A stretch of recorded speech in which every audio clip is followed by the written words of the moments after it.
Zadnji smrtonosni pohod so psi opravili danes zarana in to ravno v času, ko lastnik obore ni nadziral.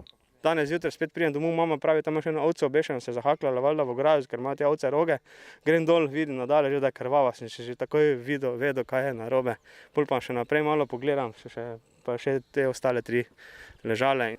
Tudi te ovce so bile pokončane na povsem enak način kot ostalih 35. Policisti, ki že teden dni neuspešno iščejo povzročitelje pokola in njihove lastnike, so danes iskanje intenzivirali, a vse brez uspeha, čeprav je v zaselku le za slaba 2 ducata hiš. Radi pišu temu do konca, da barem vemo, zakaj se je to zgodilo, ali je to iz fušije, ali je to res pač tak, kakšni klateški psi naredili, zdaj pač to ne moremo tudi ne reči. Zanimivo je tudi, da so črede belih ovac v neposredni bližini ostale nedotaknjene. Gačnikovim pa so psi z uničenjem črede povzročili nepopravljivo škodo. Vse sam financiral, vse vlogali tu noter, zdaj teh 15 let. V 3 večeri smo ostali brez vsega v bistvu.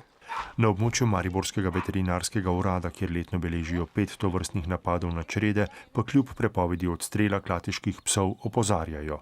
Take živali je dovoljeno usmrtiti, ne da bi tvegali kršitev predpisa, da bi bili v prekršku ali v kaznivem dejanju, ker lastnik ni dolžen trpeči škode na svojem premoženju. V primeru, da bi pse odkrili, bi se ti pridružili 600 registriranim nevarnim psom v državi. Njihove lastnike pa s kazensko ovadbo, po kateri je zagrožena denarna ali do 2-letna zaporna kazen, čaka tudi odškodninska tožba.